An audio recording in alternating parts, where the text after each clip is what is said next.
Bonsoir, bienvenue dans cette nouvelle émission Le Kiosque. J'espère que vous avez passé une excellente semaine. Un bon dimanche et lundi de Pâques. Vous avez bien mangé vos crabes. Et là, ce soir, nous allons parler politique. Nous allons parler de ce qui se passe en Martinique. Bonsoir Michel, merci d'être avec nous. Bonsoir à toutes et à tous. Très heureux d'être avec vous. Merci beaucoup, Jean-Michel Branchy, rédacteur en chef du journal Justice, que nous voyons à l'antenne, comme par magie, très rapidement. Yannick va nous mettre ça donc à l'antenne, le journal Justice. Et je le montre aussi là. C'est vrai que notre collaboratrice Manuela est un petit peu souffrante. Voilà. Donc, votons en masse pour Jean-Luc Mélenchon samedi 22 avril. C'est vrai que c'est important de dire que c'est samedi qu'on vote. Hein. Tout à fait. Il y a beaucoup de choses qui n'ont pas encore bien réalisé. Ouais. Bonsoir Eddy, merci d'être avec nous. Bonsoir Mano, bonsoir Michel. Et puis, patron de presse, Historial, le nouvel Historial qui est dehors là, actuellement. Qui est sorti, qui est dans les kiosques. Qui est dans les kiosques, oui. Je tiens à souligner que Michel doit être content parce que le journal Libération a pris fait et cause pour Mélenchon. Bon. Et oui. Ah bon? Oui, tout à fait. Libération souhaite qu'il soit président. Qu'on vote pour Mélenchon. Donc, c'est surprenant. C'est sympathique. Et pourtant, Mélenchon n'avait pas mâché ses critiques à l'égard de, comment ça s'appelle de Drahi. Le patron de. Enfin, le propriétaire de Libération. Et même le rédacteur en chef. Mais Libération, c'est un journal communiste, non? Ah bon? Pas vraiment. Pas vraiment. Ah bon, ça a changé alors depuis. Parce que moi, Libération, pour moi, c'était un journal hyper à gauche, tout ça. Non? Oui, c'est un journal de gauche. Au départ de gauche. Mais ces dernières années, plutôt social libéral. Hein? Ouais. Un peu macroniste. Ah bon? Ah ouais. Il faut dire que le propriétaire de Libération, qui est Patrick Drahi.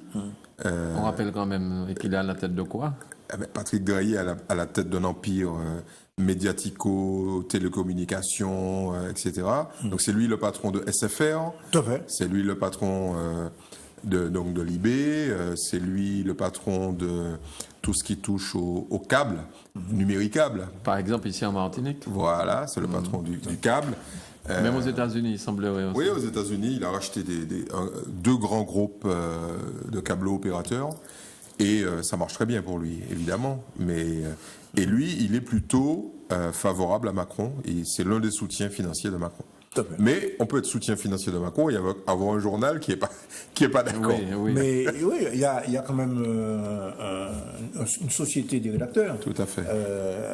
À Libé. Alors je ne sais pas ce qui s'est passé, mais ce que j'ai noté en tout cas, c'est qu'au début de la semaine, ils ont publié un appel de plus d'une centaine d'économistes universitaires et qui ont publié un article répondant précisément sur les accusations selon lesquelles le programme économique de Mélenchon serait utopique, irréaliste, etc. Et ils ont essayé de montrer la logique et qu'il n'était pas seulement keynésien. D'accord. On lui reprochait en fait de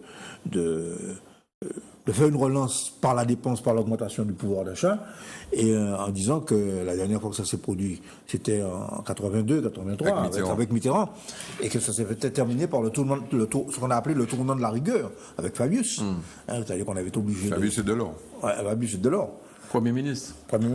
Et qu'on avait été obligé de faire une politique d'austérité qui ne disait pas son nom. D'ailleurs, de l'époque date le mot rigueur. Ouais. Pour distinguer la politique d'austérité, on disait une politique de rigueur. Alors, est-ce que ça veut dire qu'à 2 jours de l'élection, 2-3 jours de l'élection, les gens commencent à voir les choses de manière plus sérieuse concernant Macron? Parce que tout le monde disait Macron. Et si même les journaux qui le soutenaient commencent à changer le fusil d'épaule? Non, je pense que ça va au-delà de la presse. Bon, la presse joue un rôle auprès de ceux qui la lisent. Fillon a dit que c'est pas la presse qui fait l'élection. C'est clair. Il y a très peu de gens, sur 45 millions d'électeurs, il y a très peu de gens qui lisent les journaux. Il faut quand même rappeler ça. Tout à fait. Il faut quand même rappeler ça. Bon, Le Monde, c'est 300 000 personnes qui lisent Le Monde chaque jour. C'est à peu près le même... doit avoir un lectorat de millions de personnes. Libé, c'est 100 et quelques mille personnes. Donc, c'est pas la presse écrite, en tout cas, qui fait l'opinion. Par contre, je pense que les médias télévisés jouent un rôle extrêmement important, surtout dans des moments comme nous vivons là, des moments de tension, la façon dont l'information est relayée, tout simplement parce que là, on n'est plus sur un lectorat de quelques centaines de milliers de personnes, mais on est sur un audimat de plusieurs millions, voire de dizaines de millions de personnes. Donc là, ça a beaucoup plus d'impact. Tout à fait.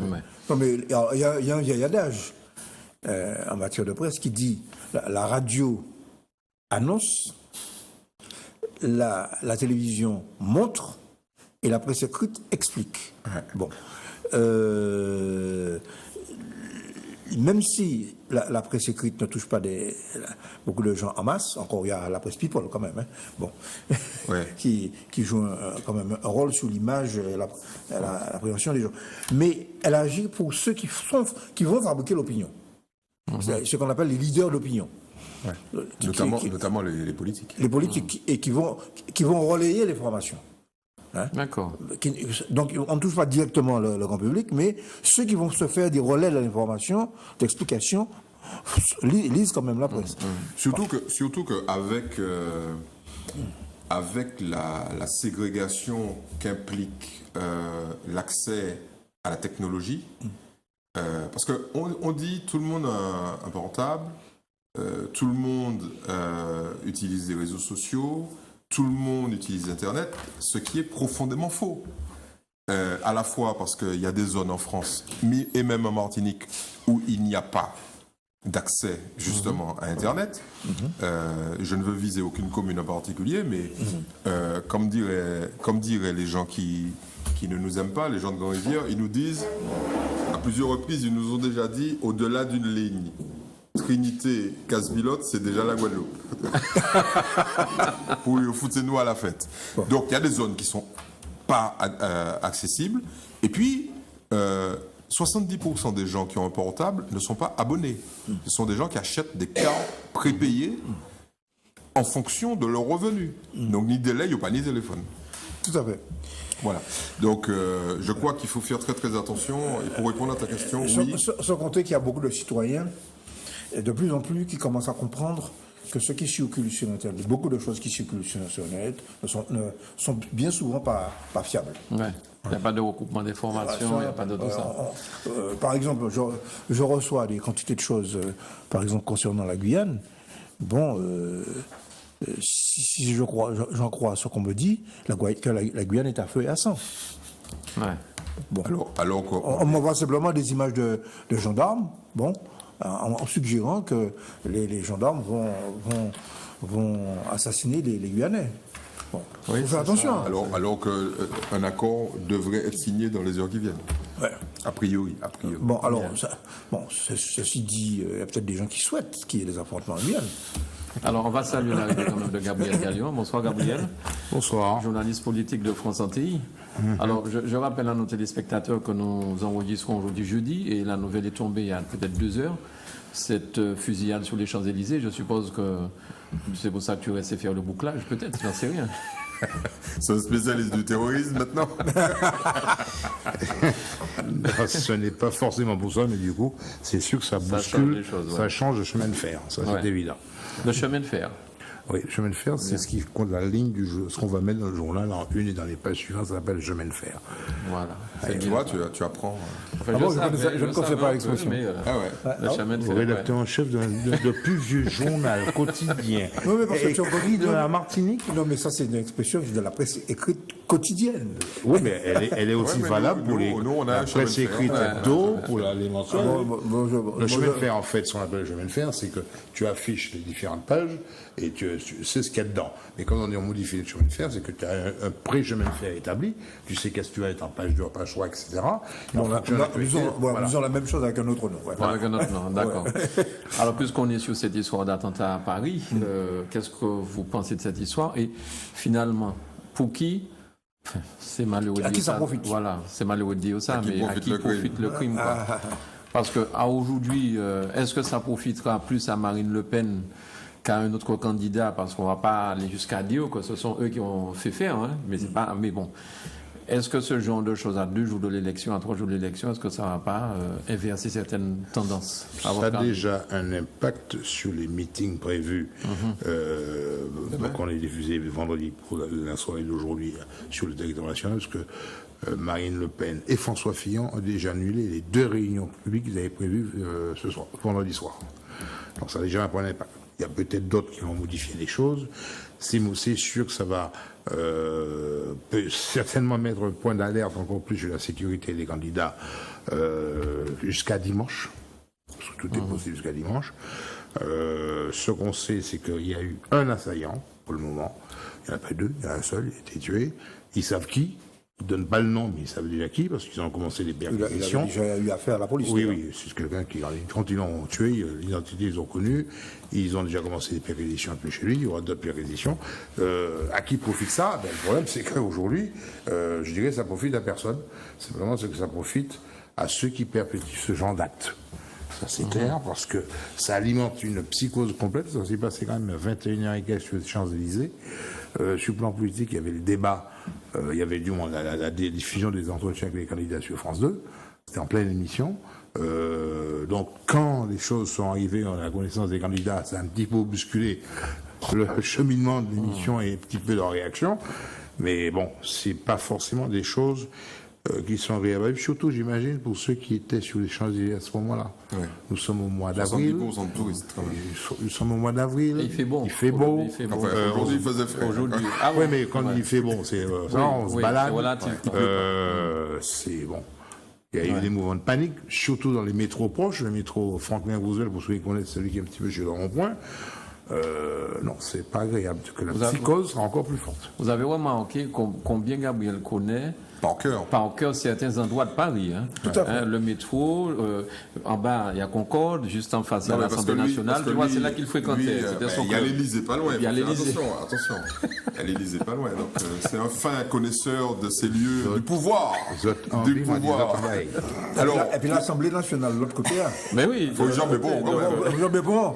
Et moi, puis que pour en plein hiver, ou bah non, mais bon, ça. Et ben, ni la place de la Concorde. Non, il faut quand même rappeler que ce n'est pas la première fois qu'en pleine élection en 2012, Mohamed Merah... 2012, donc... 2012, ouais, donc il n'y a pas longtemps. Ouais, c'était en début de campagne. Mais bon... C'était à Toulouse. À Toulouse. Et ça avait marqué les esprits parce que là, il y avait... C'est un serial killer, c'est-à-dire que pendant je crois, 17 jours, il a tué de manière régulière. Et surtout, il y a eu un siège de son appartement pendant plus d'une dizaine d'heures. Donc, ça avait tenu en l'opinion et ça avait interrogé, effectivement, les observateurs sur les conséquences. Et très clairement, une action comme ça, de mon point de vue, profite d'abord au système en place. Celui qui rassure, qui est organisé, et ceux qui sont porteurs de l'image d'un système.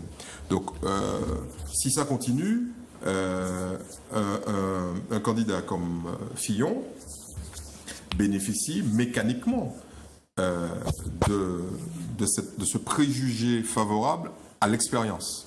Mais surtout, au-delà de l'expérience, au réseau. C'est-à-dire que le type, il revient en place, entre guillemets, il appelle Nicolas Sarkozy, qui appelle ses potes à la police, et puis les choses sont en place. Tandis que... On est diffusé vendredi. Oui, vendredi, oui. Non, c'est comme ça, on est diffusé vendredi. Non, mais on va voter samedi. Un nouveau... Fais attention. Oui, non, mais bon, on est diffusé avant... Ah oui, avant minuit. Avant minuit, ouais, donc... Ouais. Campagne média, c'est jeudi soir. Campagne officielle. Média. Ah, je suis pas L'officiel, c'est vendredi soir. Je suis pas sûr. L'officiel, c'est vendredi soir. La campagne média, c'est jeudi soir. Vous savez, les autres, monsieur, faites attention. Oui, mais la campagne... C'est pas pour nous, c'est pour lui. Non, mais la campagne média pour les hommes politiques, on ne doit pas voir leur tête dans les médias vendredi. Mais les médias... En métropole. Mais les médias ont le droit de... Non, Eddy, la campagne médiatique outre-mer s'arrête jeudi soir. Non, mais attends, qu'est-ce que tu appelles la campagne médiatique? Oui, qu'est-ce que tu appelles une campagne médiatique? C'est télé, radio. Non, okay. Attention. Non, mais attends. C'est la raison pour laquelle. Gabriel. C'est la raison pour laquelle France 2 a fait son émission ce soir. Oui, mais la campagne médiatique, c'est le fait que les candidats dans un média puissent s'exprimer. Non. Oui. Non. Les journalistes peuvent. On est bien placé pour le savoir. Les journalistes ont le droit de commenter jusqu'à vendredi minuit. Nous, en tout cas, nous en Martinique, jusqu'à vendredi minuit. Pour l'élection de samedi. Pour l'élection de samedi, c'est clair. On s'arrête à minuit. Après, on évite de prendre parti. On relève des faits. Donc, de toute façon, messieurs... Mais là, on ne va pas partir. On explique, on commente. Si on fait mes mots, je rebondis sur ce... Est-ce que je peux finir? Oui. Est-ce que je peux finir? À l'inverse, les candidats nouveaux qui n'ont pas l'expérience du pouvoir... je ne dis pas qu'ils vont baisser dans les intentions de vote, mais à mon avis, parmi les indécis, on voit mal comment un indécis peut dire à cause de ça, je vais voter pour un type qui n'a aucune expérience. Donc, traditionnellement, l'analyse de l'histoire politique montre que les institutions et ceux qui les représentent sont renforcés par ce type. Regardez François Hollande. Au lendemain des attaques, c'est pas l'opposition qui gagne des voix, c'est le président de la République qui passe de 10 à 23, 33% de satisfaction, mais ça retombe très très vite. Bon, et puis il y a aussi l'utilisation que peuvent faire certains candidats qui sont quand même dans un discours sécuritaire, ultra sécuritaire, et qui peuvent, d'ailleurs ça a été le cas pour les incidents de Marseille, où on a entendu certaines candidates d'extrême droite dire que c'est à cause du pouvoir, à cause du laxisme du pouvoir, il y a donc des tentatives de récupération politique. Mais ça risque aujourd'hui, peut-être pas pour le premier tour. Et que ceux qui sont, par exemple, qui disent qu'il faut arrêter avec l'état d'urgence, eh bien, ce sont des naïfs et qui sont pour le laxisme. Alors que je viens d'entendre sur Radio France Internationale un spécialiste en matière de terrorisme qui dit que l'état d'urgence permet des actions judiciaires, des perquisitions, etc. Mais contre ce type d'attentat, d'un type tout seul qui s'attaque à des forces de l'ordre dans la rue et qui tire sur le métro, aucun état d'urgence ne peut empêcher ce type d'action. Bien sûr. Un gars qui prend sa voiture, qui fonce des gens. Mais néanmoins, là, on raisonne, il y a quand même l'irrationnel. Il y a une partie du public qui a peur. Ça me fait penser. Et la peur, ça joue plutôt pour ceux qui, comme dit Eddy, qui sont dans le camp conservateur. Ouais. Je n'ai pas dit ça. Ça me fait rebondir là. On a oublié effectivement Mera 2012. Exactement. C'était au début de la campagne présidentielle. Et Mera, au début, personne n'a pris cela comme un acte terroriste. Parce que la première victime était un militaire, la deuxième victime un militaire. On a pensé plutôt une affaire de droit commun, puis ensuite on s'est rendu compte qu'il y a quelque chose de bizarre. Ça veut dire que ça fait 5 ans que ça dure. 5 ans qu'il y a ce genre d'attaque contre les porteurs d'uniformes, d'attaque contre les représentants de l'État, de l'ordre, de la République, de tout ce qu'on veut. 5 ans qu'il y a cette vague d'attentats qui n'arrête pas.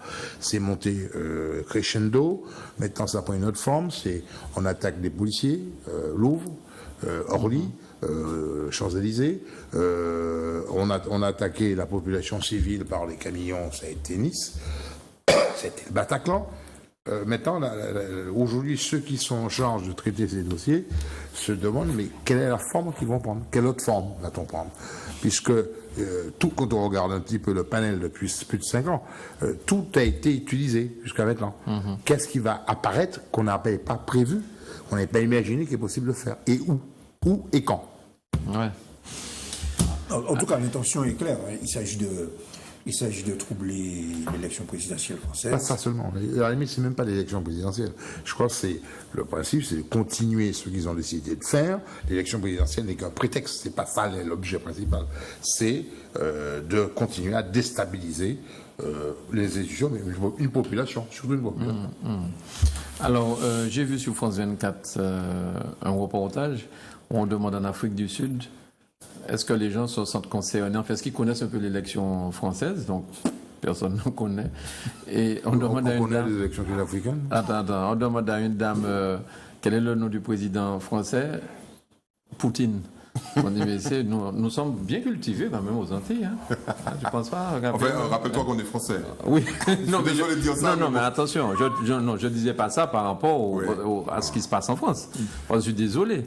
Quand il y avait la campagne en Afrique du Sud, je pense qu'il y a beaucoup de Martiniquais qui savaient. Eh bien, tu sais, j'ai beaucoup de Martiniquais. Quel est le nom du président sud-africain d'aujourd'hui? Là, on est en surprise. Alors, petite pour compléter, Mera, le siège de l'appartement de Mera, c'est le 21 mars. Et l'élection présidentielle, c'est le 22 avril. Un mois avant. Ouais. Ouais, ça, il a fait parler de lui, messieurs. Alors, aujourd'hui, c'est vrai que d'habitude, dans ce genre d'attentat, on voit Cazeneuve en tant que ministre de l'Intérieur. Je ne sais pas encore s'il a parlé ou s'il parlera. Je sais pas si tout le monde est mobilisé, là. Tout le monde est mobilisé, tout le monde sur le pont. Puisqu'il y a une déclaration de Hollande qui donnait suite à une réunion d'urgence avec Cazeneuve, Falk, le ministre de l'Intérieur, etc. Ouais. Pani, café d'air.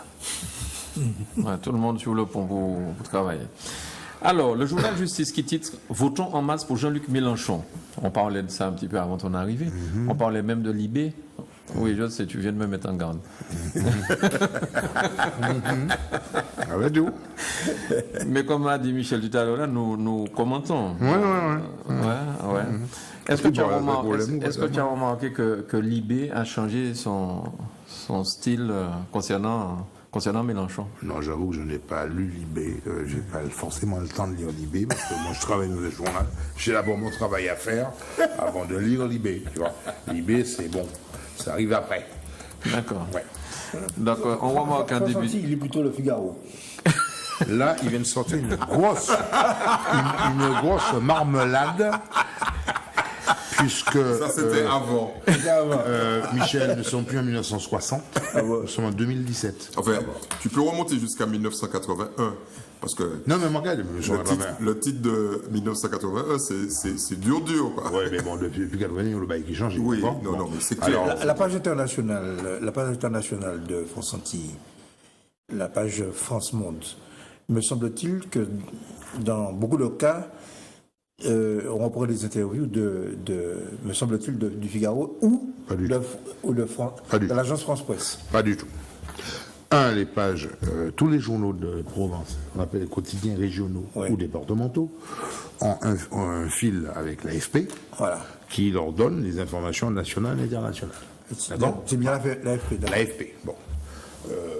Ça, si tu veux donner les informations du monde, les informations partout, tu n'as pas un fil d'une agence ou l'AFP ou ETER, c'est deux grosses agences aujourd'hui, tu n'as pas de page nationale et internationale. Bon. Donc on a ce fil-là. Et tu as vu le Figaro? Non. Il n'y en a pas. Si tu as lu ça peut-être dans ta jeunesse, ça n'existe plus depuis très longtemps. Il est réactif. Merci. Eddy a parlé de 80, parce que 80, effectivement, France Antilles a ouvert ses colonnes à la gauche. Il y a une interview des Césaire dans le journal en 82. Je signale ça. Bon, et depuis, ce journal est ouvert à toutes les opinions. C'était un appel à voter pour Giscard d'Estaing. C'était ce moment-là, mais depuis, les choses ont changé. Merci. Ça a bien changé. C'est la pluralité existe dans le journal. La preuve, M. Branchi, quand vous et d'autres nous envoient les tribunes dans les publics. Il me semble. Ce qui, avant 81, n'était pas envisageable du tout. Attends. Alors, ce journal n'est pas celui de la jeunesse de beaucoup. C'est pas ce que je voulais dire. Il t'a taquiné. Non, je voulais te taquiner sur la page internationale. Je me suis trompé, mais je reconnais que France Antilles a beaucoup évolué en ce qui concerne le pluralisme des opinions qui s'expriment. Effectivement, les tribunes. Moi, j'ai lu par exemple les derniers débats. J'ai noté que sur 4 tribunes, il y avait au moins 2 tribunes qui appelaient à voter Mélenchon, de gens dont j'étais surpris d'ailleurs, qui sont plutôt dans la mouvance socialiste. Enfin, ils se rattrapent comme ils peuvent. En fait. Alors, non, bien sûr.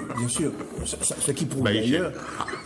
Ce qui prouve d'ailleurs qu'à des moments, le vote utile, qui servait avant au PS, maintenant il sert à Mélenchon. Enfin. Mais comme quoi, mine de rien, parce que ça me fait sourire. Quand tu as Michel Boachier sur un plateau, à la veille d'une échéance, quand moi ta place, m'a mis un chiffon rouge tout bateau, parce qu'il peut te. Non, mais il est borderline. Je suis borderline. Ce qui est intéressant, c'est que implicitement, les sondages ont retrouvé de la vertu. Parce que, on l'expliquait la semaine dernière, la dégringolade dans les sondages, puisqu'il n'y a aucune autre preuve de dégringolade de Hamon, a probablement joué en faveur d'autres candidats dont nous ne citerons pas les noms, mais cette chute impressionnante, puisqu'il est passé de 14% à 7,5% en l'espace d'un mois. Donc, on est là dans l'affirmation des conséquences stratégiques, politiques bien évidemment, électorales encore plus, des yo-yo liés au sondage. En parlant de lui, et lui, c'est pas les affaires. C'est clair. Non, c'est les ralliements des pontes socialistes à Macron. Ouais. Et à Mélenchon. Je crois qu'au-delà de ça, il y a les ralliements de grandes figures socialistes à Macron, mais il n'y en a pas tant que ça. En réalité, Hamon a gagné une primaire, gauche citoyenne, où tout le monde s'engage à soutenir le vainqueur. Et le principe du vainqueur aussi, c'était le cas de Fillon. Le principe du vainqueur, c'est que, comme Hollande l'avait fait en 2012, c'est qu'il faut savoir assembler son camp. Hamon a-t-il réussi ou a-t-il mis les éléments pour assembler son camp? Non. Il est resté arc-bouté sur son programme en disant mon programme a gagné, c'est celui-là qu'on va défendre. Et tout ce qui l'intéressait, c'était de faire venir Mélenchon dans son camp. Mais il a voulu, au moment où il fait, il a ce qu'il appelle du pied, le sondage, il est devant Mélenchon. Et Mélenchon lui dit non. Mais quand on regarde les programmes des deux individus, quand on regarde un petit peu les courbes, non pas les sondages, mais les courbes politiques, les trajectoires, mais les courbes aussi des programmes politiques, ces deux programmes ne peuvent pas se rassembler. Ils ne peuvent pas se rassembler pour un premier tour. Il y a quand même deux options, deux visions différentes qui sont sur la table. On va jusqu'au bout. Alors, est-ce qu'à ce moment-là, il y a une volonté d'établir un espèce de modus vivendi pour qu'au cas de second tour, éviter d'avoir trop de casse pour faire un rassemblement au second tour, c'est autre chose. Aujourd'hui, le pauvre Hamon, il peut appeler à l'unité, si tu veux. Si on croit les sondages. C'est trop tard. C'est trop tard, là, maintenant. Non. Est-ce que, c'est une question, on discutait de ça, mais avoir votre avis, est-ce que vous pensez que Nicolas Sarkozy pourrait être, par exemple, Premier ministre de Fillon? Est-ce que c'est quelque chose que vous pensez qui peut être envisageable? Ou quoi pour Raymond Poincaré? Ah non, Raymond Poincaré. Raymond est trop loin, et puis moi. Ou pas de l'école. Moi, je pense que Nicolas Sarkozy a une telle soif du pouvoir qu'il peut très bien, si Fillon est président, il peut très bien accepter un poste, non pas de Premier ministre, parce que je pense que... Peut-être de conseiller de l'ombre, mais pas un poste officiel. Non, un poste officiel, parfaitement. Nicolas Sarkozy, dans un climat de tension, etc., peut parfaitement être ministre de l'Intérieur à nouveau. Parfaitement. Et Juppé peut parfaitement entrer dans un gouvernement national d'union nationale. Pourquoi? Alors, il y a des exemples. Alors, il n'y a pas d'exemple de président de la République ayant accepté de redevenir ministre. Par contre, des premiers ministres ayant accepté de rempiler, eh bien, on en a plusieurs. On en a trois. On a Fabius, on a Juppé et Hérault. Donc, ça fait pas mal, hein. Ok, donc je crois que Nicolas Sarkozy ne se souvient même plus qu'il ait été président de la République. Tellement Yobaïkou. Non mais c'est vrai, le type, il est aux manettes là. Hein. Il est aux manettes là, ces temps-ci. Ouais. Bon, bref, on est dans la politique fiction là. Oui, c'est peut-être. Mais non, mais c'est toujours intéressant à comprendre pour nos amis téléspectateurs. Non, ce que tu évoques fait penser qu'il y a un ancien président de la République qui, au moment de la première cohabitation, envisageait, se positionnait pour participer à cette cohabitation. Première cohabitation, c'est-à-dire Mitterrand et Chirac. Oui. Il y avait l'ancien président de la République qui positionnait. Giscard d'Estaing. Ah oui, oui. Bien sûr. C'est vu dans les annales, c'est pas quelque chose qu'on invente. Ouais. C'était là, et il se positionnait pour pouvoir peser et être dans ce mouvement de cohabitation. Parce que n'oublions pas que l'esprit de la première cohabitation, c'était pas une cohabitation avec Mitterrand, c'était se positionner pour lui lier les mains derrière le dos. Il y avait une phrase, il y a une conférence comme de presse comme ça de Chirac qui disant cette cohabitation ne veut pas dire que la majorité d'aujourd'hui va se plier aux représentants de l'ancienne majorité. Ça sera le contraire. On imagine un président de la République qui est assis là et qui se contente de signer ce qu'on lui donne. Mitterrand, de par sa façon d'aborder la cohabitation, a montré les limites d'exercice du gouvernement de cohabitation et a montré l'étendue du pouvoir du président de la République. D'accord ? Ouais. Lui, Giscard d'Estaing, qui était d'une autre vision, qui était à droite, imaginait autre chose. Et Giscard d'Estaing, l'hypothèse de Giscard d'Estaing, ministre des Affaires étrangères, parce que c'est un poste prestigieux, n'oublions pas, parce que Giscard d'Estaing, c'est quelqu'un qui a très le sens des apparences, il se voyait plutôt ministre des Affaires étrangères qu'autre chose. Les Affaires étrangères, ça aurait été la suite, le succès sur Aristide Briand, ça aurait été la suite de Georges Clemenceau, etc. Son nom était sur le marbre de tous les anciens ministres des Affaires étrangères. Non, attends. Donc, il se on rêvait Premier n'est pas ministre. tant dans la politique fiction que ça. Moi, il C'était Giscard. se voyait Premier ministre Non, de non. la cohabitation. Non, ministre des Affaires étrangères. Ah oui, étrangère. Il ne va pas les bords. Vous voyez où Oui, étrangère. Ministre des Affaires étrangères, parce que c'est un poste prestigieux, sinon le plus prestigieux de la République. D'accord. D'accord ? L'hôtel du Quai d'Orsay, c'est visible de toute la Seine, et c'est là que s'est passée l'histoire de France. D'ailleurs, Hérault est devenu. Voilà.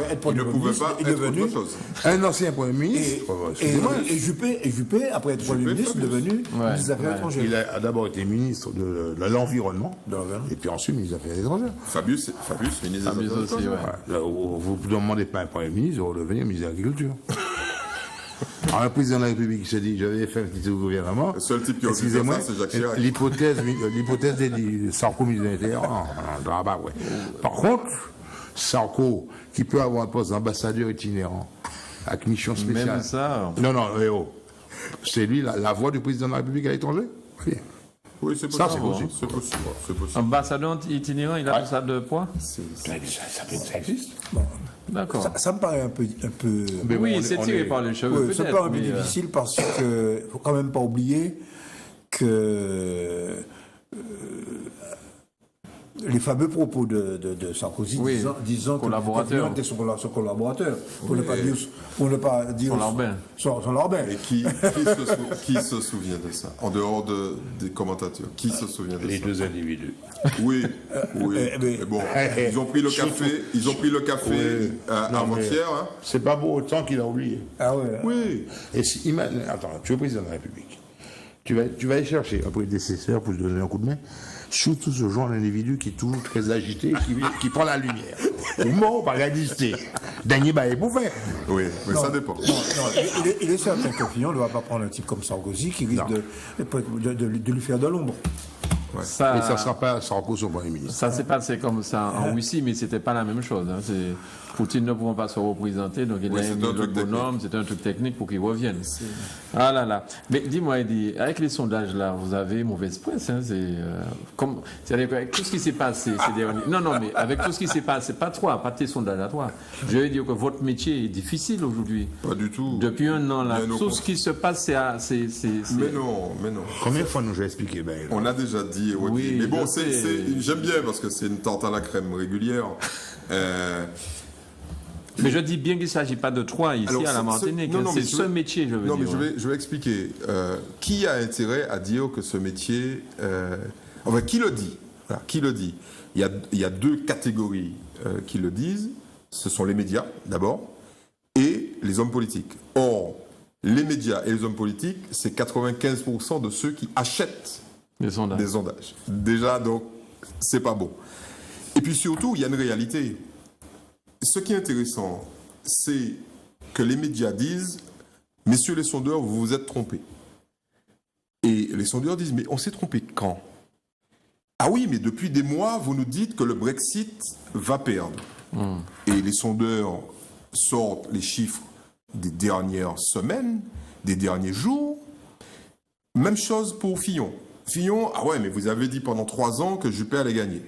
Et les sondeurs sortent les chiffres des 3 dernières semaines et disent, regardez, on vous a alerté sur le fait que Fillon remontait. Vous vous rappelez de ça, les médias? Mais vous ne vouliez rien entendre. On vous a dit que le Brexit allait gagner. On vous a dit que Trump, le New York Times sort la veille du scrutin, un sondage qui indique que Trump a toutes les chances de gagner. Mais les médias ne veulent pas entendre ça, puisque les médias ont, eux, répété ce que les sondages qu'ils ont achetés disaient. Donc, le média n'a pas envie qu'on l'attaque en disant « Messieurs les journalistes, vous avez répété pendant des mois ce que les sondages que vous avez payés disaient. Et vous n'avez pas dit le contraire. Or là, comme le sondage que vous avez payé pendant des mois s'est trompé il y a des mois, vous avez évité de révéler au dernier moment les chiffres que vous aviez, ok? Tout le monde savait que Fillon allait gagner. Tous les médias le savaient parce que dans la dernière semaine, et vous vous souvenez de ça, les types disaient on assiste à une remontée spectaculaire de Fillon. C'est pas une remontée spectaculaire. Fillon allait gagner. Ok? Tout le monde savait que Hamon était devant Valls. Tout le monde le savait. Ok? Bon. Mais un média ne peut pas dire ça la veille. Oh merde, on s'est trompé, finalement. Parce que qui l'opinion va croire?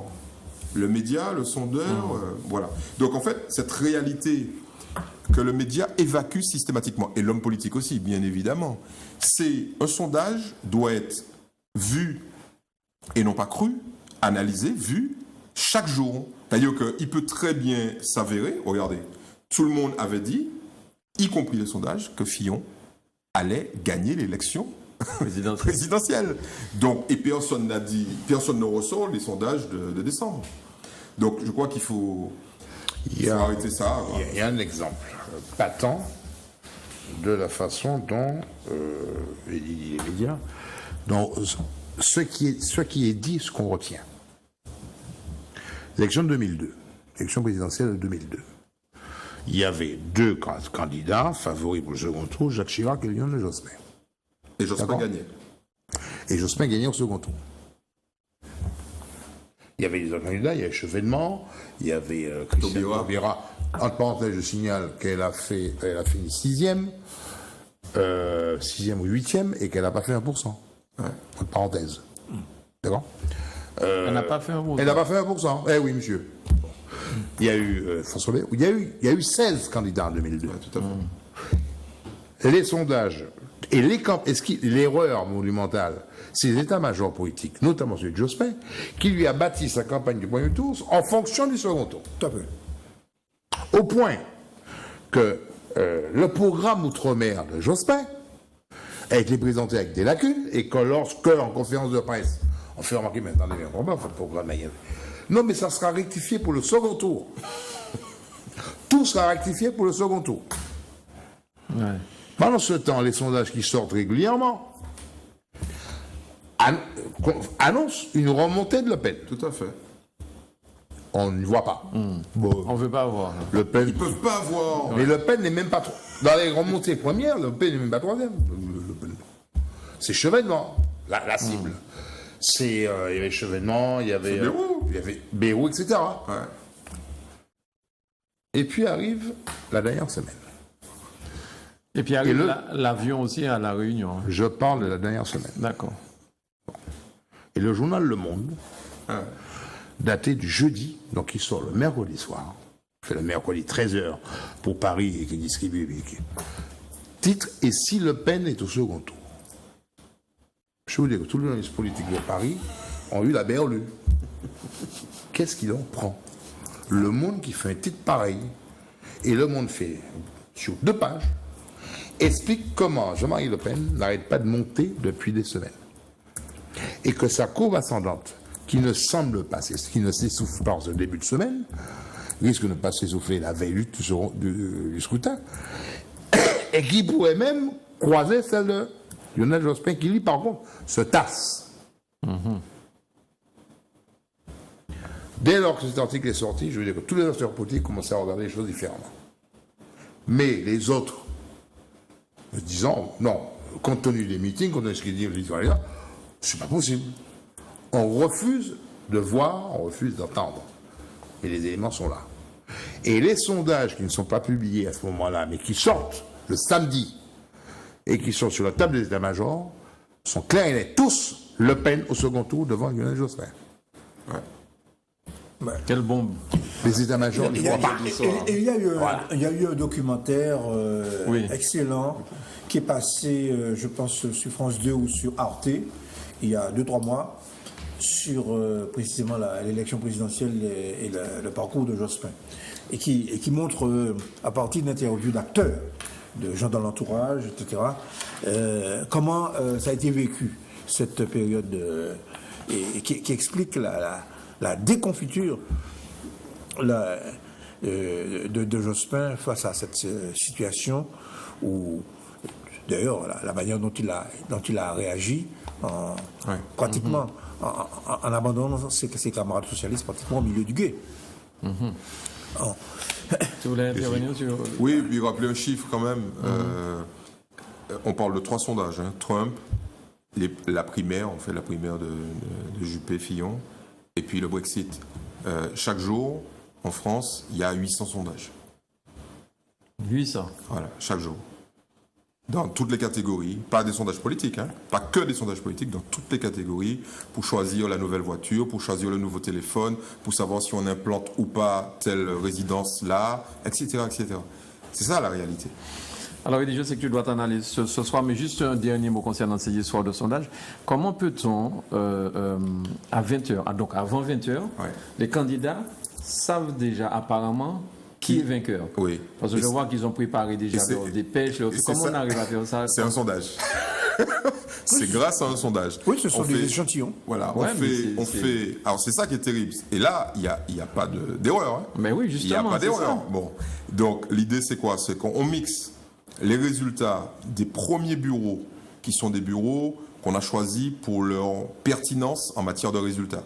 C'est pas des bureaux, c'est des bureaux qui, quand on analyse sur une longue période, la sortie d'urne, c'est-à-dire on interroge les gens quand ils sortent du bureau de vote, par rapport aux résultats, il y a très peu de différence. Donc on les prend comme des bureaux sûrs et on analyse leurs résultats.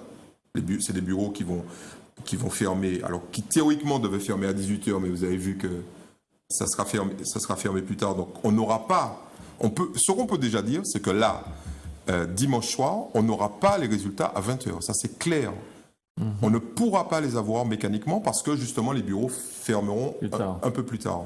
Mais traditionnellement, on prend une partie de ces résultats-là et on rajoute dans d'autres bureaux de test, cette fois-là, un sondage. Pour qui avez-vous voté? Et on mixe les deux et on annonce. Ça se fait par exemple au deuxième tour. Au deuxième tour, on annonce, on sait déjà, et c'est pas beaucoup de monde, au total, c'est entre 1000 et 2000 personnes, maximum. Vous vous rendez compte, avec 2000 personnes, ce que disent 2000 personnes et ce qu'ont voté 2000 personnes, on peut donner le résultat de 45 millions, entre guillemets, d'électeurs. Ce qui est extrêmement dangereux si on s'en trompe. Vous imaginez la tête du mec qui monte derrière les journalistes, et puis quelques heures plus tard, c'est plus lui. Ça n'est jamais arrivé, tout simplement parce que cette méthodologie-là est extrêmement fiable. D'accord. Je ne sais pas en 81 si les résultats avaient été donnés avant, mais je me rappelle, le petit carré là, on ne savait pas si c'était Giscard ou bien... Oui, parce qu'ils étaient chauves tous les deux. Et au fur et à mesure, l'image est apparue. Toutes les élections, comme là, les bureaux de vote des petites villes ferment à 18h, et sur les grandes villes à 20h, il y a 2 heures, et en général, il y a 19h, 19h15, les états-majors savent quelles sont les tendances. Et en fonction des écarts que dégagent ces estimations sorties d'urne, on se voit très bien que si ça a changé, va changer. Ça, c'est clair. 74, second tour, c'était Giscard. Mais l'écart était quand même serré, puisque les médias annonçaient 52, 50, 50,2, 50,3. Ouais, c'était serré, tout en sachant que l'inversement de la courbe, compte tenu des résultats qui tombaient à partir de 20h, les sondages sortis des urnes à 20h, n'avait pas modifié profondément la courbe sortie du scrutin de 18h. Ouais. Et là, bon, cette année, c'est 19h pour toutes les villes, sauf 20h pour celles qui les grandes villes et celles qui ont demandé. C'est à la Martinique, il y a 5 communes qui ferment à 20h. Oui. 5 communes, tout ça? Oui. Fort-de-France, Lamentin? Non, monsieur. Fort-de-France, Ducos, Prêcheur, François. Prêcheur. Fort-de-France, Donc Ducos. c'est pas en fonction de l'importance du nombre d'habitants. Parce qu'en fait, pour demander la fermeture des bureaux de vote amateurs, c'est une demande des maires, argumentée, évidemment. Donc il y a Fort-de-France, Ducos, François, Prêcheur, Sainte-Luce. Pourquoi? Soit ces maires ont demandé à ce qu'ils puissent fermer plus tard le bureau de vote compte tenu de leur population qui, elle, a des obligations cultuelles les empêchant de voter avant 19h. D'accord. Et sur vous avez des histoires comme ça, sur les sorties de bureaux de vote, comme ça en Martinique, pour les législatives, pour les élections nous concernant directement. Hein. Je ne parle pas des présidentielles. Mais on a eu de grosses surprises. Bon, je sais qu'une année, pour la région, on s'est couché à droite pour un point, je crois. Je signale que pour les élections de la CTM, il y a eu un gros plantage aussi pour le premier tour. Hein. Ouais. Ah bon? Eh oui. Tout à fait. Oui. Eh oui. Oui. Eh oui. Il y a un média qui a annoncé une faillie victoire définitive de au premier tour. Au premier tour, alors que ce n'était pas du tout une faillie victoire. Parce qu'il y a eu une erreur monumentale sur les calculs. Ouais. Oui. Et en plus, c'était le risque qu'on rappelait qu'il y avait des élections régionales où la Martinique s'était endormie avec une majorité et se réveillait avec une autre. Pour la système, tout le monde rappelait ça. Il y a ce média qui, en fait, sur un logiciel de calcul, s'est planté un moment et a sorti un chiffre. Et lui, il est chimie, et disait, ça est passé de peu.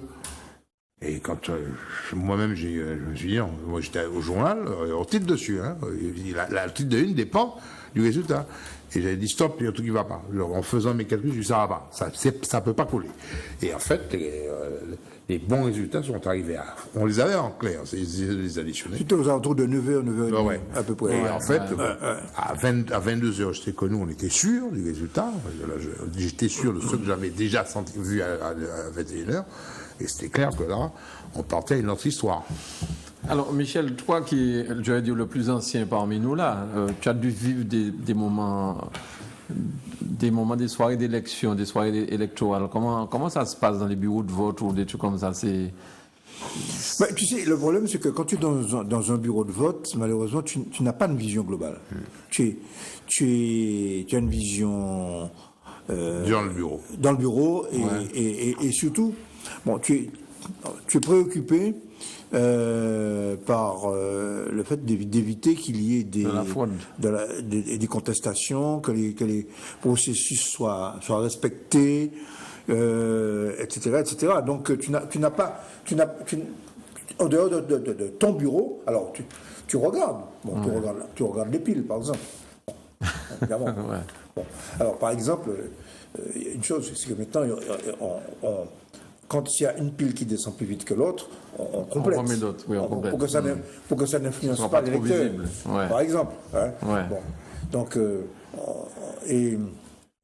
mais il n'y a pas de vision. Tu n'es pas. Alors, par contre, quand tu es représentant d'un candidat et que tu es délégué d'un candidat et que tu te promènes dans différents bureaux de vote, là, tu discutes avec les gens. Tu peux prendre la température, sentir le vent, savoir si ça vote pas, etc. Bon, mais là, tu n'as pas de vision globale, non. Mais ici, il y a eu de grosses histoires de brouillage d'urnes, comme on a déjà entendu en France. C'est vieux, ça. C'est si vieux que ça? Tu parles du Gros Monde? Non, je parle de manière générale. Je pense que c'est lui qui me taquine avec le Gros Monde, là, aujourd'hui. Il y a une élection au Gros Monde qui a failli... Pas songer en 94. C'est récent, en plus, 94. Il y a un individu, c'est une élection cantonale, 94, élection cantonale au Gros Monde, où, au moment de la clôture du scrutin, il y a un des candidats au représentant des gars qui a accusé le maire du Gros Monde, comme il avait frappé 3 fois sur l'une, d'aller changer les bulletins. Oui, bon, c'est plus de la superstition. Mais bon, historiquement, il y a eu des histoires de bravure. La plus célèbre, c'était les élections au Carbet dans les années 30-40, il y avait une urne qui faisait 2,50 m de haut, qui faisait 1,50 m de haut et 3 mètres de long. On a décidé de faire un seul bureau au Carbet pour une seule élection. Et quand l'urne a été saisie par les gendarmes, c'était une urne à double plancher. C'est bon. Là, dans l'histoire politique de Martinique, il y a les élections à Schellcher, par exemple. Oui, bon, ça c'est avec Janvier. Avec le maire Schellcher des Janvier. Bon, il y a un livre. Il y a un livre qui raconte, en gros, l'essentiel. Général Cacoul. Non. C'est Figure de Cazenavire, de Georges Mauvois, qui reprend toutes les histoires, des fraudes qu'organisait Janvier à Schellcher. Et il y a une pièce de théâtre également de Georges Mauvois, à Général Cacoul, qui caricature un peu ses procédés. Bien sûr. La plus célèbre et la plus symptomatique, Janvier, c'était, on dit Janvier, c'est son nom, c'est son prénom que je suis en train de chercher, et maire de Schellcher jusqu'au début des années 60. Et sa profession réelle, c'était prestidigitateur. Donc, il impressionnait déjà. Et l'histoire la plus sensationnelle, c'est pas une histoire, c'est une histoire vraie. La plus sensationnelle, c'est le référendum de 1962, référendum sur l'élection du président de la République au suffrage universel direct, et non par le congrès des élus. Et Janvier, il a téléphoné au préfet, il était 16 h. Je signale que les bureaux sont ouverts à 8 h, ils ferment à 18 h. Il appelle la préfecture à 16 h. Pour dire au préfet, je vous transmets les résultats de Schellcher. Le préfet lui fait remarquer quand même qu'il est 16 h. Il ne peut pas lui donner les résultats de Schellcher. Il dit si, je vous donne les résultats de Schellcher parce que tout Schellcher a voté. Le préfet est étonné, il dit non, je vous donne les chiffres, monsieur le préfet. Inscrit 3500. Votant 3500. Le préfet dit ça, continuer. Oui, exprimé 3500. Oui. Et oui, 3500. Voilà. Et alors, pour compléter l'histoire, il y avait une section communiste à Schellcher qui était dirigée par un camarade qui s'appelait Bardury. Et il y avait au moins une cinquantaine de militants communistes qui avaient appelé à voter non à ce référendum. Et ils sont allés protester. Ils sont allés auprès de Janvier. Et Janvier leur a répondu en toute manière. Dès pour mettre tes bulletins, non, il a tourné en oui. Donc, les gens ont cru ça. Oui. En fait, c'était de la superstition à l'époque. C'était un personnage en couleur. Qui, lui, au moment des législatives, Schellcher était sur la circonscription du Nord, comme maintenant. Et le député de la circonscription du Nord, c'était Emmanuel Véry, qui était Cefillo. Janvier était ni Cefillo ni quoi, il était Janvier, mais il était plutôt proche radical de Cefillo. Mais quand même, l'élection législative sur le Nord, Véry, quand même, allait voir le maire de Schellcher, même si Schellcher n'avait pas le poids démographique d'aujourd'hui. Véry, c'est bien Sainte-Marie. Emmanuel Véry, qui était député maire de Sainte-Marie. Et Véry va voir Janvier, mais Janvier le reçoit sur la place de la commune, la place du Bourg, donc en face de la mairie. Il le reçoit assis sur un tabouret d'un bistrot qui donne sur la terrasse. Et chaque fois que Véry lui parle, Janvier s'exclame pour tout qui passe « Je ne vois pas la lumière, je ne vois pas la lumière !» Et quand il a obtenu satisfaction, « J'ai enfin la lumière !» Et tout Schellcher savait pour qui voter à ce moment-là. C'est pas possible. La lumière, c'était quoi la photo? Je sais pas. La monnaie? Oui, je suppose. Je ne vois pas la lumière. Oh là là là là. Et Janvier il a même organisé une fraude au François. Il y avait une élection au François. Bon, tous les éléments de détail, je m'échappe là, mais il avait organisé une fraude au François et ça a mal fini. Ça a failli mal finir. Ça a failli dégénérer sérieusement. Écoutez, l'anecdote que rapporte Georges Mauvois dans son livre Figure de Cazenavire, c'est une histoire vraie. Il y avait un référendum à l'époque, les gens votaient par bulletin de couleur. D'accord? Et il y avait un référendum, c'est pas celui de 62, il y avait une élection, et il y avait bulletin vert, bulletin jaune, en gros, vert et jaune. Et au moment du dépouillement, sur une table de dépouillement, il y a le scrutateur qui sort le bulletin vert, vert, vert. Et il sort un bulletin jaune. Et il le met dans le rouleau des verts. Le représentant du bulletin jaune, il dit, attendez, celui-là, c'est pas un vert, c'est un jaune. C'est un vert. Il dit, non, c'est un jaune. C'est un vert.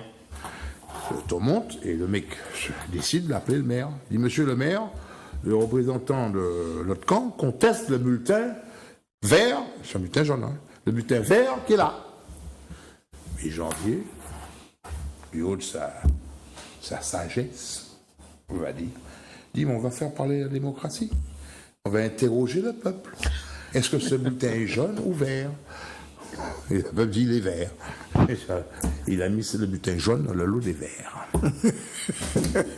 Dis donc, il s'est passé des choses à l'époque. Maintenant, c'est des histoires qui font rire, mais cela prouve aussi à quel point on pouvait arriver à des niveaux de manipulation, parce que les gens ne connaissaient pas les codes électoraux, ne connaissaient pas le processus de dépouillement d'une élection, et qu'en réalité, le maire qui est président du premier bureau de vote, mais il faut aussi connaître les processus. Il y a des élections ici, qui, quand on regarde un peu comment ça se passe, notamment au moment du dépouillement, je peux vous dire que, personnellement, je suis des fois effaré de voir qu'on ne respecte pas du tout la procédure. L'élection de Saint-Pierre qui a été refaite, l'élection municipale de Saint-Pierre a été refaite. Pourquoi? Parce que dans un bureau de vote, où vous avez 3 candidats de l'opposition qui sont votants dans ce bureau, au moins 3 candidats de l'opposition qui sont votants dans ce bureau, à la sortie, au dépouillement, il n'y a pas un qui vote pour lui. 0 bulletin. C'est un peu gros. Bon, ça a été annulé. Mais quand les opposants posent le recours à une annulation, je constate que peut-être le premier élément de recours qui est la procédure de dépouillement, ils ne voient même pas qu'elle n'est pas respectée. Il y a une procédure pour le dépouillement. Quand on sort les bulletins, les enveloppes de bulletins dans l'urne, on les compte, on les met dans une enveloppe. Une enveloppe de sang. Une enveloppe de sang. Ensuite, cette enveloppe de sang, on l'a déposée sur une table. Il y a les scrutateurs autour. Il y a là. Celui qui ouvre l'enveloppe, il sort le bulletin, il le donne à un autre, qui le lit. Là, vous avez une personne qui ouvre, qui lit, qui dépose. Même une là. Ouais. Déjà là. Et ainsi de suite. Quand on s'aperçoit, on peut aller dans les bureaux de vote samedi, vous pouvez des fois, quoi. Eh bien, sur un bureau de vote, même s'il y a 8 enveloppes, mais ça sera un seul scrutateur qui va ouvrir toutes les enveloppes. Ouais. Alors c'est si simple, on met 2 tables, 3 tables, 4 tables. Non, ici, des fois, on va rester à une seule table. La procédure du vote électoral n'est pas du tout respectée. Après, on me dira, et puis un seul, il a 16 heures. Oui, mais si les gens font des recours, ils peuvent gagner par rapport à ça, juste par rapport à ça. Mais il faut au moins, il faut au moins que les opposants dans les procès-verbaux signalent. Voilà. Bon, il y a des fois, il y a l'impossibilité matérielle de le faire. Par exemple, à Saint-Pierre, le premier bureau, le bureau de la mairie, il n'était pas possible d'avoir dans cette salle de vote, il n'est pas possible d'avoir 2 tables. Vu l'exiguïté des lieux, il ne faut pas mettre 2 tables de dépouillement, mettez une seule table. Mais il n'est pas question d'avoir systématiquement une seule table de dépouillement. Bon, les procédés de fraude sont différents. Ce sont les listes. Ils n'existent plus, c'est fini ça. Ce sont les listes électorales. Ah oui, oui. C'est d'abord le problème, la sincérité des listes électorales. Et puis, c'est souvent les questions de procuration. Et puis, c'est souvent aussi le fait que l'on va transporter des électeurs avec des véhicules appartenant à la municipalité sortante, et puis à qui on glisse le bulletin de vote dans la main, etc. Ce sont des pressions, c'est pas de la fraude proprement dite, mais on vous recommande fortement de voter tel bulletin. Aujourd'hui toujours. La dernière chose dont on a entendu parler, c'est l'organisation du transport. Les gens, c'est toutes les communes. Tout le monde fait ça. Toutes les communes. Vous allez des fois dans certaines communes, vous arrivez notamment des votes dans les campagnes, vous êtes sûr qu'il y a des heures, vous voyez des cars entiers arriver, et qui à la tête du car, vous voyez que c'est un conseil municipal X qui amène un lot de lecteurs. ça se fait dans toutes les communes. Ça, c'est normal. Ouais. Puis quand ça compte, les gains d'élection, quoi, chez l'électeur. Et puis de toute façon, l'histoire du bulletin qu'on donne en amont, on peut rien dire parce qu'on reçoit déjà les bulletins par la poste. Voilà, donc, à la rigueur, la personne peut dire. Logiquement, l'électeur devrait arriver avec son... à choisir les bulletins, passer par l'isoloir, etc. Bon.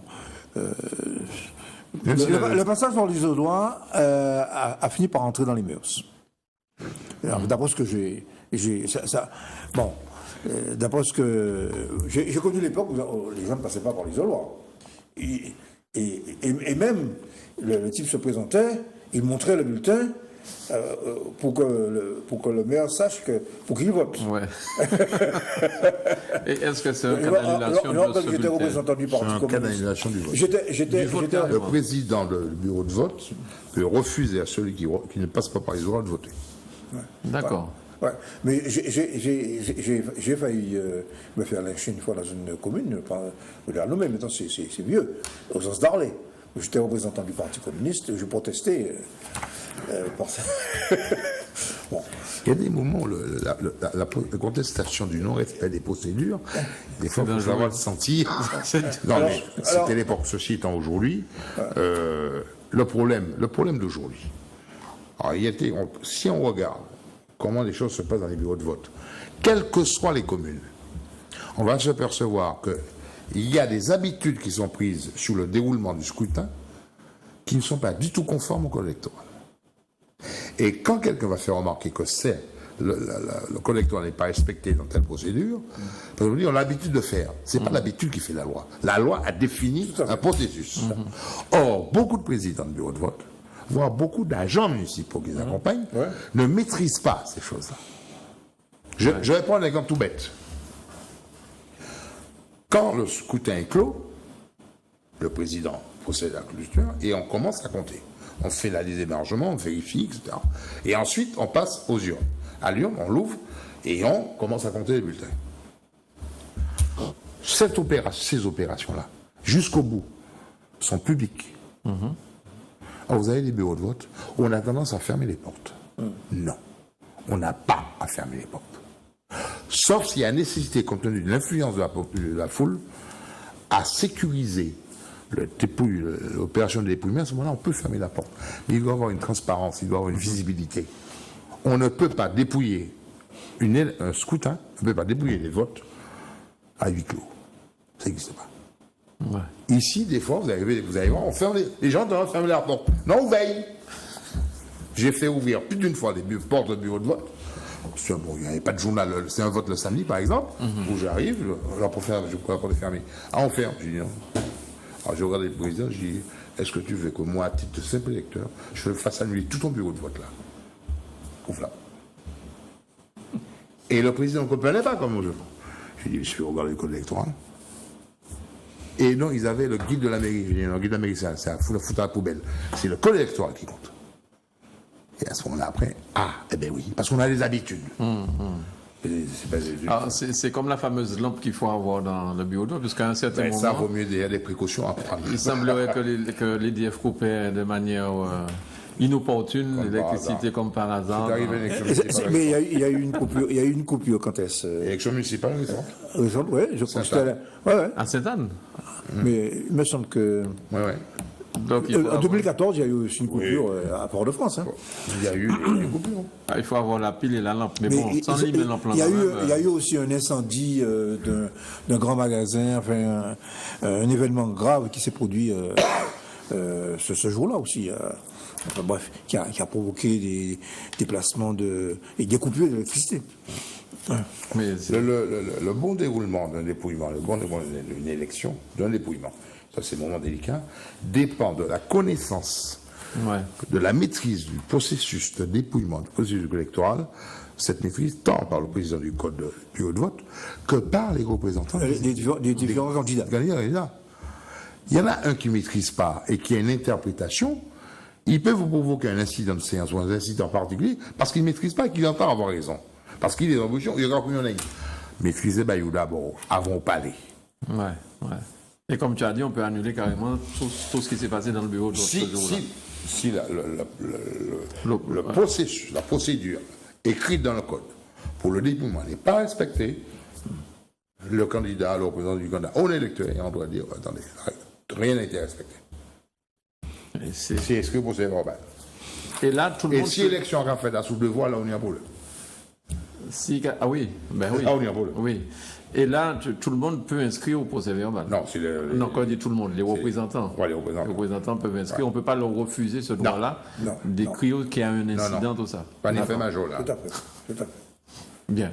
Mais je crois que ça va servir pour les élections à venir. Là, dans 2 jours, ça peut toujours permettre à certains de faire attention parce que, comme tu dis, à 2 voix après, des fois, bon là, c'est les présidentielles, ça. Oui, vraiment. C'est moins chaud. C'est moins chaud. Mais les élections législatives à venir. Ah, ça, c'est. À venir. Alors, est-ce qu'il y a, depuis qu'on a parlé de ça ici, d'autres candidats qui se seraient fait connaître pour les législatives, non? Edmond Mariette. Edmond Mariette. C'est la dernière liste. Ouais. Qui s'est déclaré. Oui. Mais sur la circonscription du centre, il me semble aussi qu'au Robert, il y avait un conseiller du maire. Je ne vais pas dire de. Comment? Il y avait le conseiller, c'est Vertueux, oui. Il est candidat, d'accord. Verneuil. Donc, il n'y a pas de nouveauté. Non, je crois que sur le centre, on est complet. Il manque maintenant les candidats du Front National. Bon, je dis je ne sais pas. Ouais, ok. Est-ce qu'ils vont en mettre partout? La dernière fois, ils avaient 4 candidats. 4 inconnus, ils avaient 4 candidats. Cette fois-ci, ils vont peut-être faire des locaux. Ouais. Bien, pas de nouvelles, pas de scoop à nous donner là sur les élections du côté de la majorité de la CTM. Non, je suppose que vous avez traité la dernière fois la candidature de Boutrin. Bon, oui, on en a parlé, il me semble, non? Non, je ne sais pas si on en a parlé. Ah, vous n'étiez pas là, vous étiez en plénière. Effectivement, effectivement, lui, c'est dans le Nord. C'est dans le Nord. Donc, il s'est présenté au nom du Grand Assemblée, donc, et il a reçu le soutien du MIM, du Parti communiste, bien sûr de Martinique Écologie, et puis plus récemment du RDM. Et m'a payé en chance, non? M'a payé en chance les candidats, non? Ah bon? Donc là, on a retrouvé. Mano, tu deviens amnésique. Non, mais on a retrouvé. Tu deviens plus comme amnésique. On a trouvé l'alliance initiale. Oui, dis-moi. Non, c'est-à-dire le Grand Assemblée. Le Grand Assemblée, c'est avant la fusion. Avant la fusion. Donc c'est sur cette base-là que le soutien à Louis Boutrin s'est fait. Ce Grand Assemblée s'est retrouvé dans le Nord, c'est pas retrouvé sur Fort-de-France. Puisque ce Grand Assemblée a 2 candidats sur Fort-de-France. Tout à fait. Il y a Francis Carole et Marie-France Toussaint. RDM et Palima. Et il y a aussi, pour le Bappé en chance, il y a l'Aventure. Oui, Miguel L'Aventure à Fort-de-France. Dans le nord, pour Bappé en chance, c'est Yann Montplaisir. Dans le sud, Sylvia Saïsotan. Et dans le centre, elle est déclarée officiellement ou pas, Madame Mousseau? Mais pas en fait. D'accord. Donc, le Grand Assemblée, Bappé en chance, c'est un candidat partout. Ils ont les 4 candidats. Le Grand Assemblée a ses candidats, voire 2 candidats des Francs. Ensemble Martinique Nouvelle a ses candidats aussi. Enfin, les grosses familles politiques ont leurs candidats. Ouais. Bon, après ça, il y a des petites formations dans les candidats. Et ce qu'on va attendre, c'est des candidats qui vont profiter de l'élan des élections présidentielles pour se positionner. Je pense qu'il y aura des candidats d'En Marche qui vont arriver. On parle de Fred Lordino, par exemple, ou Fred Lordino. C'est pas Fred Lordino? En Marche a déjà un candidat dans le Nord. Qu'est-ce que Fred Lordino va chercher dans le Nord? En Marche, c'est qui? Justin Pamphile, investi et même soutient Emmanuel Macron. D'accord. Il est candidat de En Marche? Oui, je ne savais pas. Le type est soutien En Marche. Il est dans le comité de soutien En Marche. Oui. Il est dans le comité Macron En Marche. Ouais. Il est candidat déjà législatif. Il y a D'accord. Arrêtons les science-fiction là. Alors qui est-ce qu'on a encore? Pas Fred, mais il reste une candidature qui pourrait arriver dans le centre, puisque membre du comité de soutien Emmanuel Macron, il y a Chantal Mignon qu'il faut attendre. peut très bien faire un comeback en fonction de l'élection présidentielle. Et l'ancien candidat de Chelcher, Chaumet. Il soutient aussi Macron. Oui. Et lui va peut-être Il y a déjà Pamphile. Mais non, il y a déjà Pamphile, d'accord. Ouais, c'est réglé quoi. Alors. Ben, il y aura encore des surprises. Je crois qu'il faut attendre un petit peu le résultat.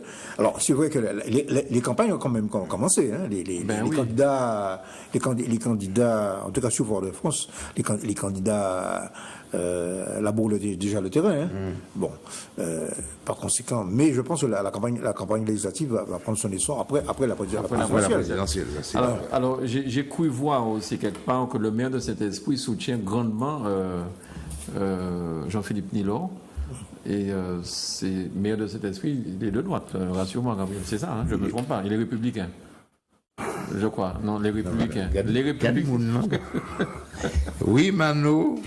Fred Michel Thiraud est président de la Fédération Les Républicains de Martinique. Ouais. Et comment on peut expliquer qu'ils soutiennent avec.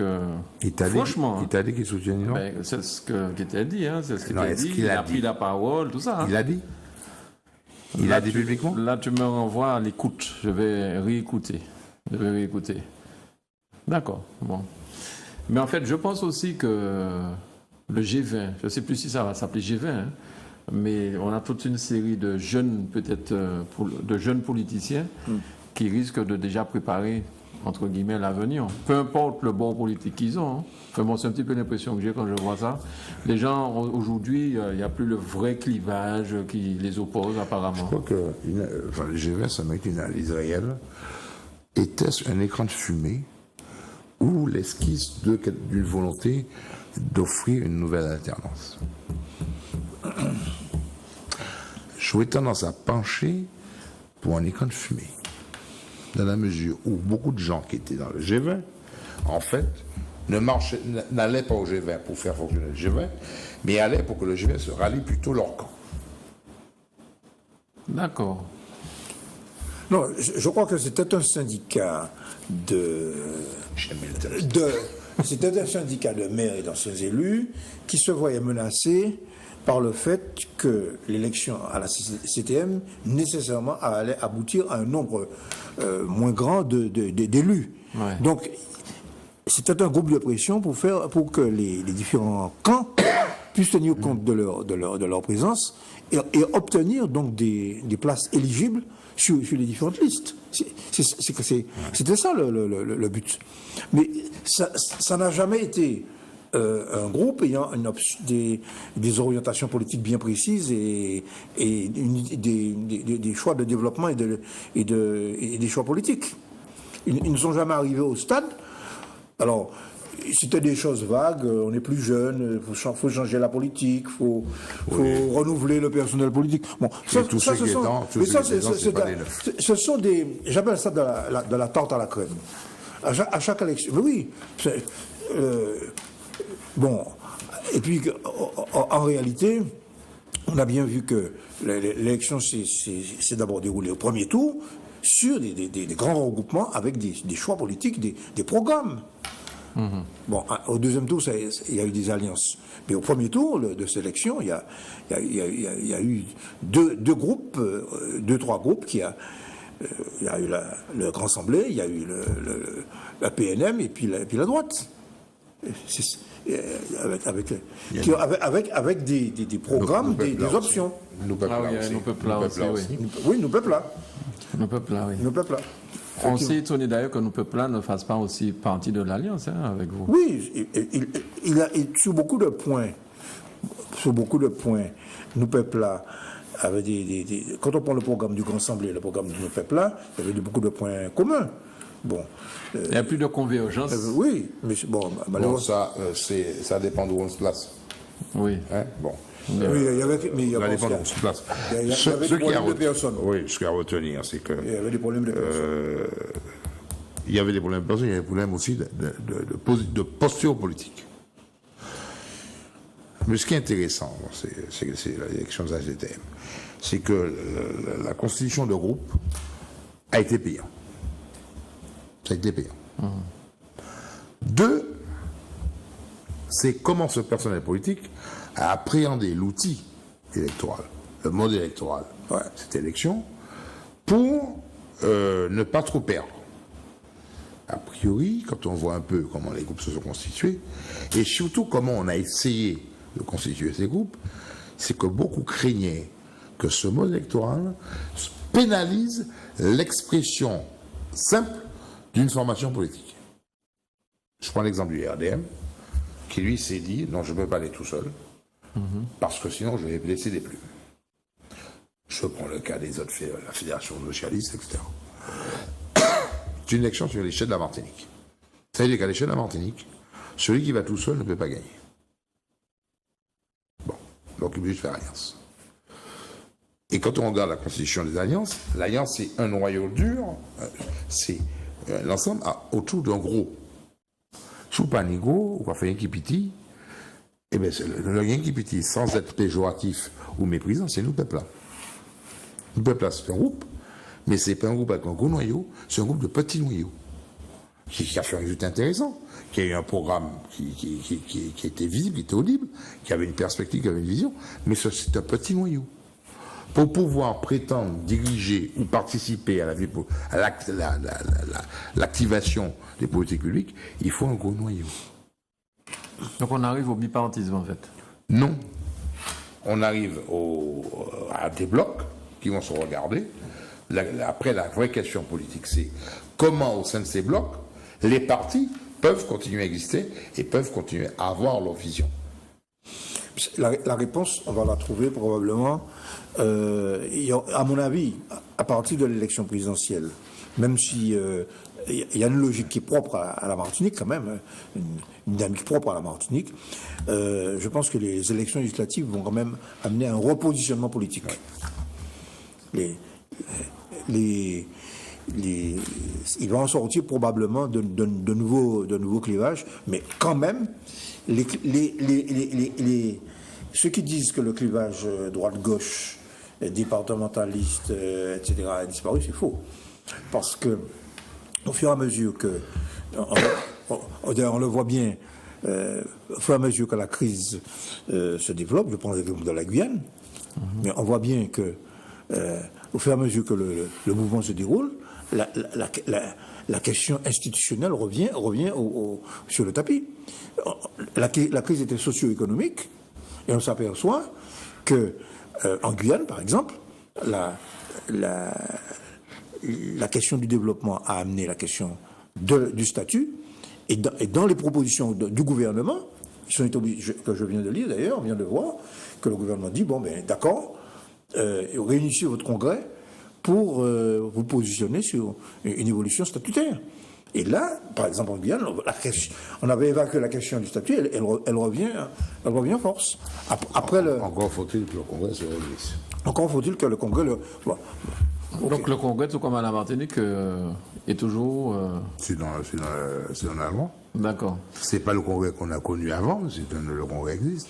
Il était question au moment, je m'excuse, au moment de la création des collectivités territoriales, la question de l'existence du Congrès s'est posée. Oui. Puisque le Congrès, c'était quoi? Le Congrès des élus départementaux régionaux. Donc c'était les élus du Conseil général, les élus du Conseil régional. D'ailleurs, vous avez qu'une seule unité. La CTM, quid du Congrès? Puisqu'ils sont déjà sur place. Et c'est-à-dire qu'on a élargi, en fait, pour qu'il y ait une notion de congrès des élus, on a élargi aux maires et aux parlementaires qui, eux, assistaient avant, et que du coup, les parlementaires sont membres du congrès aussi. Les parlementaires assistaient sans droit de vote. Sans droit de vote. Là, ils pourront voter. D'accord.